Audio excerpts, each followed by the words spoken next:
She woke up screaming. That's what I remember the most. That's what broke my heart. That's what forced me to go on the journey that changed everything in my life and the life of thousands of men and women around the world who learned what I'm about to teach you right now.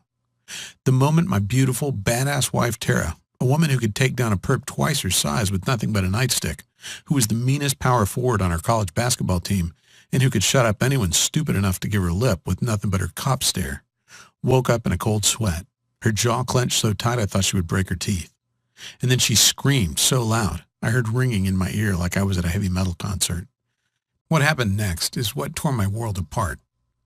What almost destroyed our marriage. What almost led my beautiful, amazing, tough wife to do the unthinkable and take her own life.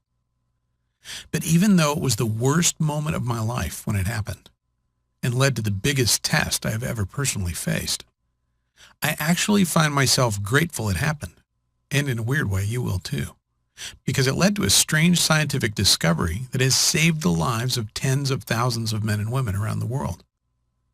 A strange scientific discovery that healed my wife's broken body when every doctor and expensive specialist had shaken their heads at us and told us to give up. A secret that caused her belly fat to flatten almost overnight without giving up any of her favorite foods, and even though her injuries kept her from doing any exercise more strenuous than walking from the bed to the couch. A secret that brought back our love life after we thought that part of our marriage was completely dead. A secret that saved my brother from his type 2 diabetes and gave him back the ability to enjoy his life for the first time in over a decade. A secret that, if you just listen closely over the next 6 minutes, learn the shocking truth, and do exactly what I say, could turn back the clock on your body and your metabolism so you burn fat like a teenager again. You'll wake up every morning bursting with energy, feel sharp and bright-eyed like your mind is on fire with ideas. Will have you looking and feeling younger than people 20 or 30 years younger than you, while experiencing what it's like to be truly thin and healthy for the first time in your life.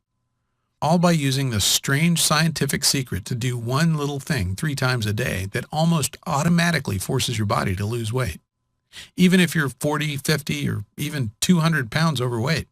In fact, it works better if you're at least 10 pounds overweight.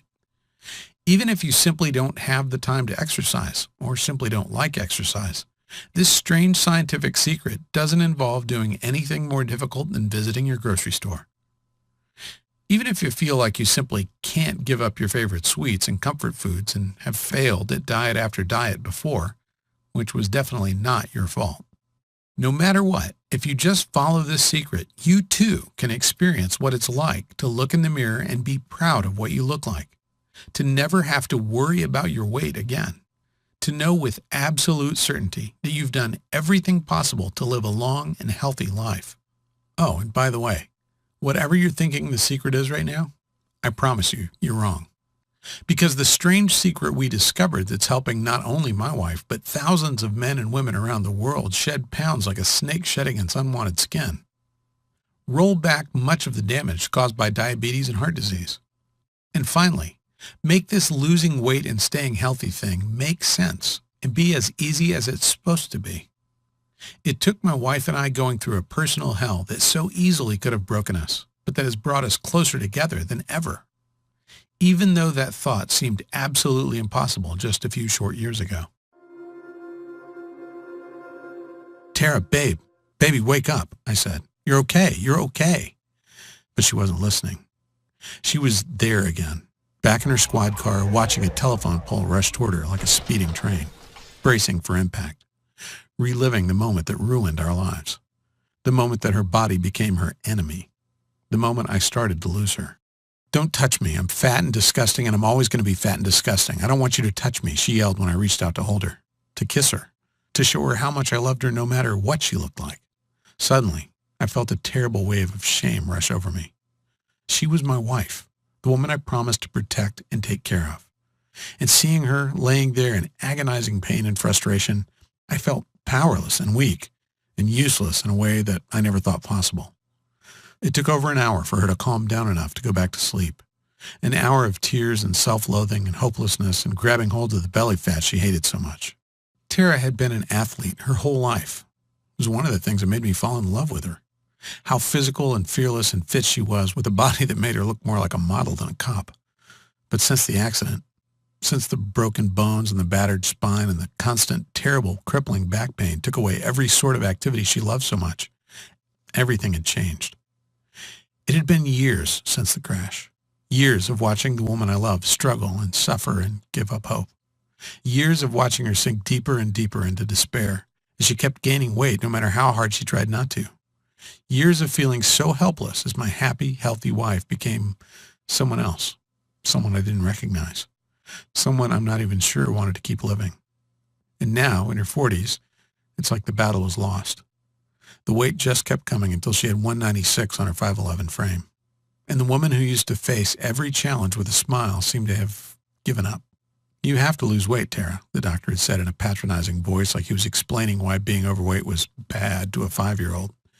Like she didn't already know. "Dangerously close to type 2 diabetes," she said with a cynical laugh on the ride home, taking the news as just one more brick in the wall of self-loathing she'd built around herself. One more piece of evidence that her life was over. Just a few days earlier, she'd been talking to our daughter about the perfect high school graduation day. Now she was joking about not even living to see it, even though it was 2 years away. That night, I lay awake for hours next to Tara, staring at the ceiling and feeling my heart constrict in my chest, imagining life without my wife. Was she right? Was this it? Was this what our life was supposed to be now? I couldn't remember the last time we'd really kissed, never mind made love. I remembered what her laugh sounded like, and I felt like I was going to cry, realizing I hadn't heard it in years. Did I really have to watch her suffer like this? I tossed and turned all night, thinking of our beautiful daughter finishing high school without a mom. But what could we do about it? We'd tried everything over the years. Everything you can do to lose weight that doesn't involve strenuous exercise. Low carb, low fat, paleo, calorie counting, not to mention all the fancy diets like Dr. Bernstein, Atkins, Weight Watchers, Herbal Magic, Jenny Craig. We spent thousands of dollars we couldn't afford on the salary of 2 cops, and nothing worked. No matter how hard we tried, no matter how much money we wasted, no matter how many nutritionists and specialists we saw, nothing worked. In fact, after every single miracle diet, she ended up weighing more than when she started. These extreme diets were putting her body into shock mode, causing her to have uncontrollable cravings that had her raiding the fridge in the middle of the night and sneaking bags of Hershey Kisses. And as the years went by, it just got worse and worse. She got bigger and bigger and sadder, and our marriage became less about love and more about seeing how long we could go without a fight. Lying there, feeling my wife's warm body curled up against me, I knew I could do one of 3 things. 1, I could ignore the thoughts and the fear swirling in my mind. I could watch what was left of the woman Terry used to be fade to be replaced by a shadow with her face.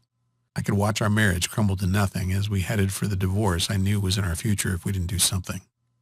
2, I could get mad and bitter, rage about how unfair it was to have so much taken from us when we had both dedicated our lives to serving and protecting others, and go on antidepressants just to get me through the day. Or I could make the choice I did, the choice to fight for my wife and our family. The choice to discover the truth about the real cause of weight gain and how to stay lean and fit in your 40s, 50s, and beyond, even if you can't or just don't want to exercise. The choice to wake up every morning knowing I had done everything in my power to help the woman I still loved so much live a life as free of pain and as healthy as humanly possible. It was 2 weeks later that the solution literally hit me in the face, and it was one of the most painful experiences of my life. I was working SWAT at the time, rushing to the most dangerous situations in the city, putting my life on the line each and every day. An armed suspect was holding hostages at the top floor of a 20-story building. My job was to lead a team as we rappelled down the side of the building in full gear and hit the guy before he knew what was happening. Well, you know what they say. No plan survives contact with the enemy. We waited for the signal and then rappelled just over the side of the building, our lives literally hanging from one single rappel line. We broke the top 3 windows with a crash and tossed 3 OC pepper spray grenades to subdue everyone inside, and placed another grenade on the deck so the suspect wouldn't come running out and try to escape, or worse yet, throw one of the hostages out, possibly killing him. Just as we were about to enter the building, a massive gust of wind blew a cloud of pepper spray right back in our faces.